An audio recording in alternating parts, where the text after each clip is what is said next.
देखिए, हिंदुस्तान की डेमोक्रेसी की हालत देखिए। 300 एमपीज इलेक्शन कमीशन से मिलना चाहते हैं और कहते हैं कि हम डेलीगेशन लेके आएंगे, हम आपको एक डॉक्यूमेंट देना चाहते हैं। इलेक्शन कमीशन कहता है नहीं, 300 एमपीज नहीं आ सकते हैं। तो यही हालत है, क्योंकि डरते हैं। 300 एमपीज आ गए और वहाँ पे सच्चाई निकल आई और हमने उनको थोड़ा जो उनके काम की सच्चाई है दिखा दी। That is why. लेकिन आपको लगता है कि सर आपको ये जो लड़ाई है, मैं थोड़ा क्लियरली बोलना चाहता हूँ। देखिए, अब ये राजनीतिक लड़ाई से आगे निकल गई है, ठीक है। अब ये देश की जो आत्मा है, स्पिरिचुअल देश का जो आत्मा है, उसके लिए लड़ाई हो रही है। कॉन्स्टिट्यूशन की लड़ाई है।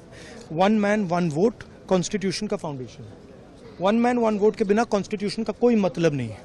और हमने क्लियरली दिखाया है कर्नाटक में कि 1 मैन 1 वोट नहीं है। Multiple man multiple vote, 1 man multiple vote, सारा कुछ चल रहा है, ठीक है।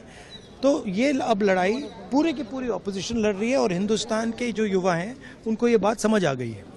तो अब इलेक्शन कमीशन को छुपना काफी मुश्किल हो जाएगा। वो आपको कहता है कि आप नोटिस का जवाब आप नहीं देंगे। अरे भाई, उन्हीं का डेटा है, वो अपने वेबसाइट से वही डेटा निकाल दें। मेरा डेटा थोड़ी है कि मैं साइन करूं, उनका डेटा है। आप उठाइए अपना डेटा, हमने आपको ही दिया है, आप उसको अपने वेबसाइट में लगा दीजिए, पता लग जाएगा आपको। मतलब डिस्ट्रैक्ट करने का काम है, ठीक है। और एक और बात, आप ये मत सोचिए कि सिर्फ बेंगलोर में हुआ है। ये देश में अलग अलग कंस्टिट्यूएंसीज में हुआ है और इलेक्शन कमीशन जानता है। इलेक्शन कमीशन जानता है कि वो उसका जो डेटा है वो फटेगा। जो उसको अभी वो कंट्रोल करने की कोशिश कर रहा है, छुपाने की कोशिश कर रहा है, उसको हम निकाल देंगे, ठीक है। और वो फटेगा, वो जानता है। Thank you.